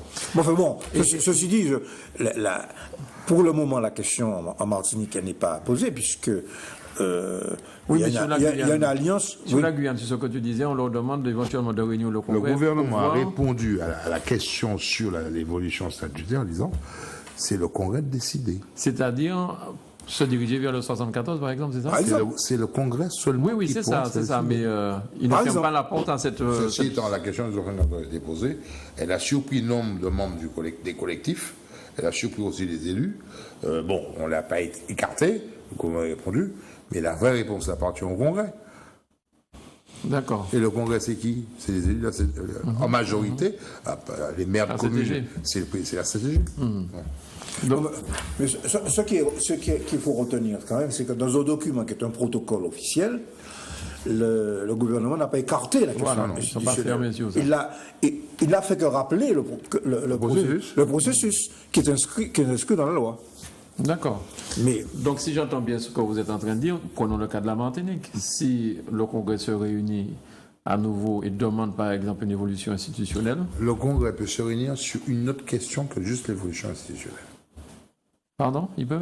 Le Congrès peut se réunir sur une autre question qu'uniquement sur la question institutionnelle. Si le Congrès veut aborder une question de compétences, de politique publique, il peut se réunir. D'accord, mais pas sur l'évolution institutionnelle. Pas seulement. Pas seulement, d'accord. Okay. Pas seulement. Alors, pour le moment, la majorité en place n'a pas besoin de ça. Dans son accord, oui. a décidé que pendant la mandature, cette question ne va pas être posée. Et puis, regarde ça, nous qui pas c'est nous qui a posé la question institutionnelle. Bien, c'est une bonne question pour terminer l'émission. Mais je ne sais pas si Michel est du même avis que non, non, mais je veux dire, la question nationale, elle a été posée, elle a été reposée, il y a eu un vote. Bon, ça fait 2 ans que la CTM est en place. Non, mais... Ça me fait penser, bon, j'étais encore jeune, et Michel, un petit peu plus vieux, lorsqu'il y a eu l'installation de la région, pendant 2 ans, on n'a pas parlé de ça, c'est après. Bon, en tout cas, bon, non, ce que je veux dire, c'est que il y a les accords politiques, il y a ce que l'on dit, et puis il y a l'évolution des réalités. La leçon que je retiens de la situation guyanaise, c'est que une question, alors qu'on a au pouvoir un homme qui est contre l'évolution institutionnelle, qui était contre Rodolphe Alexandre, qui est un homme de droite. Oui, tu as bien dit qui était. Bon, eh bien, la dialectique, pour parler le langage politique correct, la dialectique du mouvement social a fait que se pose la question de la sécurité, la question socio-économique, la question de la pauvreté, la question des équipements, de la santé, etc. Et la question du développement. Et derrière la question du développement, la question se pose, mais qui fait le développement ? Et revient en force la question institutionnelle, c'est-à-dire le pouvoir local. Donc par conséquent, la question institutionnelle qu'on croit avoir évacuée, elle sort par la porte et elle retourne par la fenêtre. Et dans cette histoire de Guyane-là, quand même, on n'a pas vu tout ça arriver, c'est-à-dire que le truc a démarré sur un seul problème de violence, de meurtre, de choses comme ça, et puis ça a pris de l'ampleur avec l'éruption... Quelqu'un est vu arriver en 2009 ? Non. Non, même topo. Ouais. Alors, 2009, c'est en plus, 2009, c'était un moment, un élan de solidarité, une action de solidarité avec la Guadeloupe. En plus. Pas du tout. Ça a démarré avec la Guyane, Guadeloupe et Pas du tout. Laisse-moi. Pas du tout. 2 secondes. Je maintiens ce que je dis. Gabriel. Si les organisations syndicales préparaient, intersyndicales, avant le collectif, intersyndicales préparaient un petit peu les choses, la population, c'est elle qui décide, si elle suit, elle ne suit pas. La population est descendue dans la rue le 5 en disant mais il faut quand même nous faire un bail pour la Guadeloupe. Sachant, pas comment c'est dit, mais non. Non. Parce qu'on ne pas dans l'arrière. Comment on était là? Vous n'avez pas ouvert. Beaucoup de gens qui ont manifesté le 5 Non, pas du tout. ne sont pas ont manifesté le lundi d'après. Je ne sais pas qu'il y a la grosse manifestation le 5. De là, le mot d'ordre, on continue la grève. D'accord? Mais beaucoup de gens qui ont participé au mouvement du 5, je parle pas des responsables syndicaux, je parle pas des responsables politiques, je parle pas de ceux qui étaient au sein du collectif, je parle de gens qui ont constitué la foule. Le gros de ceux qui ont constitué la foule, c'était faut nous faire un bagaille. Guadeloupe, des pigeons avec un forêt, il faut nous faire un bagaille. Ça a été lancé, ils ont suivi. Le vendredi. Le lundi, on décide de faire le continu mouvement, le grève illimité. Le lundi, il y a eu la manifestation avec notamment ce cortège d'élus. D'accord? C'était encore plus massif. Mais personne n'imaginait que ça allait durer 38 jours. Bon, non, mais Oui. Je suis d'accord avec Gabriel que personne ne peut imaginer dans ce type de mouvement quand ça part et combien de temps ça va durer. Ça, c'est vrai. Bon, par contre, s'agissant du mouvement de 2009, depuis plusieurs mois, les syndicats avait constitué une intersyndicale sur le thème de la vie chère et du pouvoir d'achat. Bon. Que la création du LKP en Guadeloupe, le lionnage, ce qu'on appelle le lionnage, ait eu une influence, notamment à partir des problèmes. C'est d'abord commencé par la Guyane, avec le problème des carburants, puis la Guadeloupe, avec le problème des carburants, qu'il y ait une incidence sur le mouvement Martinique, mais en Martinique, fondamentalement, ce qui a motivé la mobilisation du public, et qui a surpris d'ailleurs les responsables syndicaux, c'est le fait que dès le départ, le mouvement a débordé du public des salariés. Dès le premier jour, on a eu 20 000 personnes, et ce qui a frappé, c'est que c'était des ménagères, beaucoup de femmes d'ailleurs, et que le thème dominant, la vie chère, ça a été la vie chère. C'est cela. C'est sûr. Et par la suite, l'intersyndical s'est transformé en mouvement en collectif du 5 février. 5 février. K5F, collectif du 5 février 2009, en imitant un peu la méthode guadeloupéenne, c'est-à-dire en agrégeant aux syndicats de salariés des mouvements, des groupements portant sur des indépendants, des transporteurs, des artisans, des agriculteurs, toute une série de catégories sociales qui exprimaient un malaise, un mal-être, un mal-vivre. D'ailleurs, la tâche même de ce collectif du 5 février, ça a souvent été de donner une expression revendicative, souvent, à un malaise qui n'arrivait quelque part, souvent, à s'exprimer sous forme de revendication, je dirais, intelligible.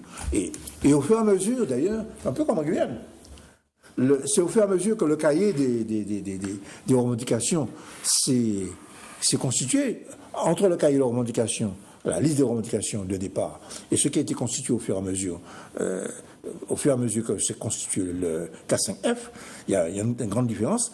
Et au fur et à mesure, d'ailleurs, en face, le patronat a reproché que souvent les revendications n'étaient pas claires, etc., etc. Mais enfin bref, mais ce qui a dominé, c'est la question de la vie chère. C'était ça le moteur. C'était ça le moteur. C'était ça le moteur. Je dis que les gens sont sortis à Guadeloupe parce que la question de la vie chère était dans la tête de gens depuis bien avant. Quand on discutait avec vous, je ne sais pas si chacun s'est rappelé, en discutant avec ses amis ses connaissances, des mois en amont. Oui, les gens parlaient de les gens accusaient l'euro. Voilà. Les gens disaient que c'est l'euro qui a... Non, l'euro, oui. C'est trop cher. Ça, c'est trop cher. Ça a augmenté. Ça a encore augmenté. Il y avait cette leitmotiv pour dire une espèce de litanie, mais parce que les gens commençaient à ne plus supporter cela. Alors, et maintenant, d'ailleurs, on a des explications. Il y a des études qui sont sorties. Ce qui est marrant, d'ailleurs, c'est qu'à l'époque, il y a toute une série de données économiques qu'on ne connaissait pas. Et ce n'est qu'après le mouvement que sont parues des études qui ont démontré que le mouvement de février 2009 s'expliquait par quoi? Parce que la baisse du pouvoir d'achat, par l'augmentation très forte du taux de pauvreté, ok, et le fait que, en gros, il y a un économiste d'ailleurs qui s'appelle Victor Vigirard, qui est un universitaire martiniquais mais qui réside à Strasbourg, qui a rédigé d'ailleurs, quand Sarkozy a réuni les États généraux, bon, il a fait un rapport très intéressant, et il a utilisé cette expression, c'est que l'ascenseur social, en gros, qui n'avait pas cessé de monter le niveau de vie depuis 1946, depuis la départementalisation, brutalement s'est arrêté au passage de l'an 2000 dans l'ensemble des DOM. Et c'est pour ça qu'on retrouve les mêmes phénomènes, avec des décalages, mais on retrouve les mêmes phénomènes en Guyane, en Guadeloupe, en Martinique, même à La Réunion, et même en Nouvelle-Calédonie, il y a eu des mouvements. Même en Nouvelle-Calédonie... 2009, c'est l'année où ça s'est soulevé partout. Ouais. Avec des expressions divergentes, mais ça s'est soulevé partout. Et ce qui s'est passé en Guyane, d'ailleurs, toutes choses égales par ailleurs, nous avons eu l'autre jour le leader guadeloupéen de Mota, qui a parlé, et qui a dit, il y a au moins une chose sur laquelle je suis d'accord avec lui, il a dit que on ne peut pas déclencher les choses, on ne sait pas à quel moment. les choses peuvent se déclencher. Mais là où il a raison, c'est que les données, le mouvement s'est déclenché sur des données spécifiques en Guyane. Ce que tu as rappelé tout à l'heure, c'est-à-dire la question de la sécurité, etc.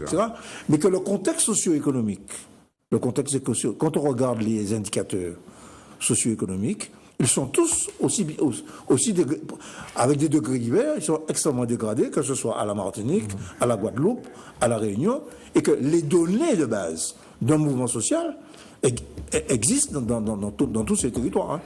Attention. Hein. Ouais. Donc, ça ne veut pas dire que ça va péter forcément. Voilà. Ou ça va péter bien plus tard. Non, mais le déclencheur de mouvement, on ne peut pas l'identifier tout de suite. Exactement. Ça, ouais. Mais, okay. Donc, tous ceux qui ont commencé à fantasmer, ils disent calmez-vous. Oui, tout à fait. Ouais.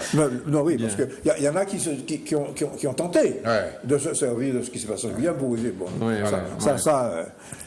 et puis chacun a sa façon de le faire. Tout à fait. Ben, messieurs, merci beaucoup. Je vous souhaite à tous un bon vote, puisque je pense que samedi, si Dieu veut, tout le monde doit être aux urnes. Ben moi, je préside un bureau de vote. D'accord. J'essaie d'accomplir mon devoir, de revoir mes fondamentaux. Regarde les fondamentaux, s'il te plaît. Oui. Président ou président à Fort-de-France ou Fort-de-France. Oui, parce que la loi oblige que les bureaux de vote soient présidés aussi par l'opposition, en vertu de l'application de la proportionnelle. Donc, il y a un nombre de bureaux. Ça, c'est assez récent, ça. Oui, c'est assez récent. Donc, et puis à Fort-de-France, il n'y avait pas d'opposition jusqu'à une certaine période. Donc, maintenant, ça s'est déjà produit. Mais oui, aujourd'hui, il y a une fraction des bureaux de vote. Il y a une fraction des bureaux de vote qui sont présidés par des conseillers d'opposition. Je ne pense pas que Miguel sera content de savoir que tu le mettais dans la majorité de Fort-de-France. Hein. Non, mais il n'y avait pas de groupe, d'opposition constitué. Or là, il y a quand même un groupe d'opposition important, relativement important, qui est d'une dizaine de personnes. Ce qui est nouveau dans la situation. Miguel Laventure ne fait pas partie du même groupe. Non. Alors, non. Non. Logiquement, non. D'accord. Logiquement. Le contrat, c'est sur la CTM.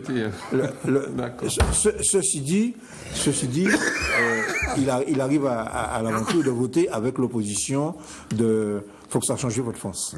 Faut que ça change votre France, parce que le groupe qui est dirigé par Francis Carole. Bien. Auquel j'ai l'honneur de participer. Bien. Merci pour tous ces rappels, messieurs. Donc, bon week-end à tous.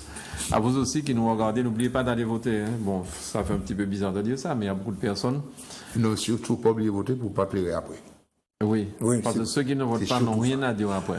Tout à fait. Pas oublier voter pour ne pas pleurer après. Je vais citer le président de la CTM, qui disait, Alfred Marie-Jeanne, qui disait « Si vous n'avez pas voter, vous n'avez pas le droit de coup de gueule. »